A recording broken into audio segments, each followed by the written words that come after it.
नमस्कार साथियों, स्वागत है आपका मेरे यूट्यूब चैनल फार्मासाइट 2.0 में। तो गाइस आज हम लोग बात करने वाले हैं हेमोटाइटिस के बारे में। हेमोटाइटिस एक ऐसी कंडीशन होती है जिसमें मुंह के रास्ते खून आता है। ये इसमें डायग्नोस करना होता है कि खून फेफड़ों में से आ रहा है या फिर पेट से आ रहा है। तो इसमें दो ही चीज़ें देखी जाती हैं। अगर फेफड़ों से ब्लड आएगा तो पेशेंट को खून के साथ में खांसी होगी, खांसी के साथ में बलगम भी आएगा। अगर खांसी के साथ ब्लड आ रहा है और बलगम में मिक्स होकर आ रहा है या फिर बलगम के बाद में या पहले आ रहा है तो ये फेफड़ों में से आता है, जो कि फेफड़ों की परेशानियों में आता है। और अगर उल्टियों के साथ में ब्लड आ रहा है तो ये पेट की तकलीफ़ों के कारण या फिर पेट के ऑर्गन्स फेलियर के कारण ये ब्लड आता है। इस कंडीशन को हेमेटाइटिस कहा जाता है। फेफड़ों की कुछ परेशानियाँ होती हैं, जैसे कि सबसे पहले नंबर पर फेफड़ों की टीबी। जब टीबी होती है मरीज को तो फेफड़ों में घाव बन जाते हैं। तो उस कंडीशन में खांसी के साथ में ब्लड आने लगता है, क्योंकि टीबी का जो बैक्टीरिया होता है वो फेफड़ों में कैविटी बना देता है, धब्बे बना देता है, जिसकी वजह से खांसी के साथ में ब्लड आता है। या फिर जब फेफड़ों का कैंसर हो जाता है तो उसमें भी ये ब्लड की कंडीशन सामने आती है। फेफड़ों में फंगल इन्फेक्शन हो जाता है तो उसमें भी ये सामने आती है। या फिर फेफड़ों की जो सांस लेने की नलियाँ होती हैं वो फैल जाती हैं। जब उसमें इन्फेक्शन हो जाता है तो उस कंडीशन को ब्रोंकाइटिस कहा जाता है। इस कंडीशन में भी ब्लड आता है। और कुछ दिल की परेशानियां होती हैं, जैसे माइट्रल स्टेनोसिस या फिर कार्डियक फेल्योर। इन दोनों कंडीशनों में खांसी के साथ में ब्लड आता है। और जो उल्टियों के साथ ब्लड आता है ये पेट की तकलीफों, जैसे कि लिवर फेल्योर, लिवर सिरोसिस, या फिर स्प्लीन किसी बीमारी के कारण फट जाती है, अंदर से रप्चर हो जाती है ट्रॉमा में। जब पेट में कोई चोट वगैरह लग जाती है तो उस तकलीफों में भी उल्टियों के साथ में ब्लड आता है। और सेम ऐसे ही अगर फेफड़ों में भी कोई चोट वगैरह लग जाती है, रिब्स इंजरी वगैरह हो जाती है, तो उसमें खांसी के साथ में ब्लड आना चालू हो जाता है। तो यही कारण होते हैं हेमोटाइटिस के। जब मुंह के रास्ते ब्लड आता है तो इन तकलीफों की वजह से आता है। अब दोस्तों, इनको डायग्नोस करने के लिए कि ये किन किन बीमारियों की वजह से आ रहा है, क्या इसमें जांचें करानी चाहिए, तो इसमें जांचों में सबसे पहले नंबर पर अगर फेफड़ों से रिलेटेड ब्लड आएगा तो वो खांसी के साथ में बलगम के साथ में आएगा। तो इसमें लंग्स की जांचें करानी चाहिए, जैसे कि एक चेस्ट का एक्सरे। और अगर बलगम आ रहा है तो बलगम का स्पुटम एएफबी कल्चर या फिर सीबी नॉट जैसी जांच इसमें करानी चाहिए, ताकि ये डायग्नोस हो सके कि ये कहीं टीबी की वजह से ब्लड तो नहीं आ रहा है। क्योंकि ज़्यादातर केसेस में बलगम के साथ में या खांसी के साथ में जो ब्लड आता है वो टीबी की प्रॉब्लम में आता है। और एक ब्रोंकोस्कोपी जांच जरूर करानी चाहिए, क्योंकि अगर सांस की नलियों में इन्फेक्शन या फिर फैलाव आ गया है तो उसके लिए ब्रोंकोस्कोपी की जांच करानी चाहिए।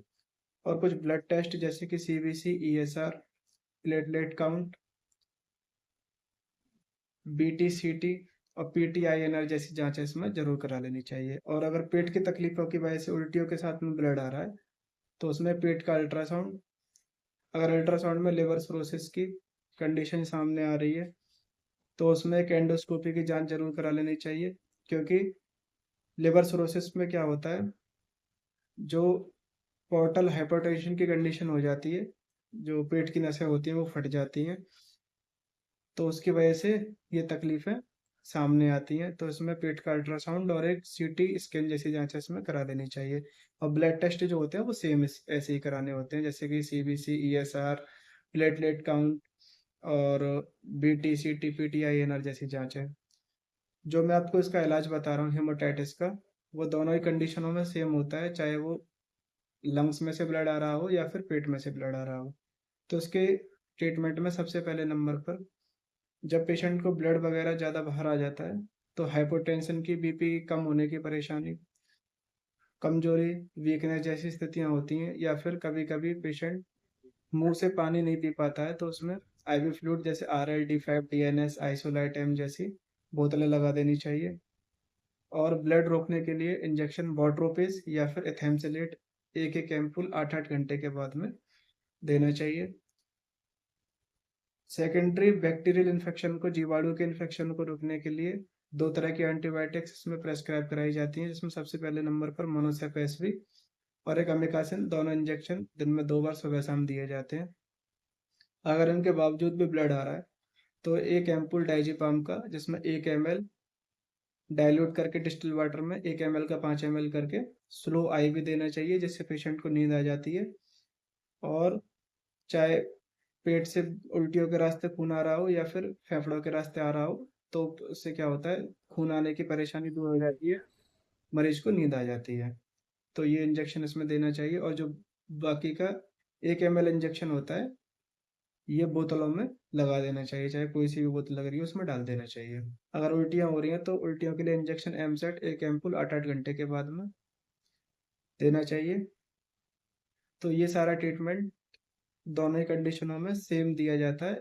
डिफरेंस ये होता है कि अगर खांसी आ रही है तो इंजेक्शन तो सेम रहेंगे। खांसी में खांसी की सिरप ऐड कर देनी चाहिए, जैसे कोडीन, जो कि खांसी की तीव्रता को कम करती है, 1-1 चम्मच दिन में 3 बार। और अगर उल्टियों के साथ में आ रहा है तो उल्टियों के लिए एमसेट इंजेक्शन 1 एम्पूल 8 8 आवरली 8-8 घंटे के बाद में देना चाहिए।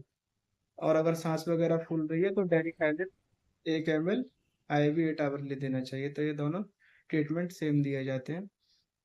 जब ये डायग्नोस हो जाए कि ये टीबी की वजह से ब्लड आ रहा है, तो उसकी ये मैं आपको अगली वीडियो में बताऊंगा कि टीबी के लिए कौन कौन सी मेडिसिन प्रेस्क्राइब कराई जाती हैं।